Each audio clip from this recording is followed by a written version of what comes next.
Megölték Oroszország törökországi nagykövetét hétfőn este Ankarában. Andrej Karlovra egy kiállítás megnyitóján támadt rá egy fiatal férfi, aki korábban a biztonsági szolgálat tagjának adta ki magát. Hírek szerint az ankarai rohamrendőrségnél szolgált, és mostanra halott. Abból, amit kiabált, miközben legalább 8-szor rálőtt az orosz nagykövetre, egyértelműnek látszik, hogy a szíriai orosz beavatkozás miatt akart bosszút állni. Andrej Karlov 2013 óta volt Oroszország ankarai nagykövete. Pályafutása kezdete 1976 óta diplomata volt. Ankarában Moszkvából, a külügyminisztérium konzuli főosztályáról érkezett, ahol igazgatóhelyettes volt.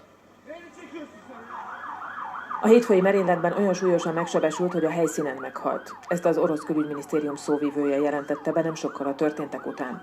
Hozzátette azt is, hogy 3 másik vendéget is kórházba kellett szállítani. Az ő állapotukról részleteket nem közölt.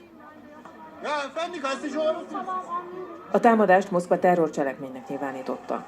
Az orosz elnök Vlagyimir Putyin magához kérette a külügyminisztert, Szergej Lavrovot és a titkos szolgálat vezetőit.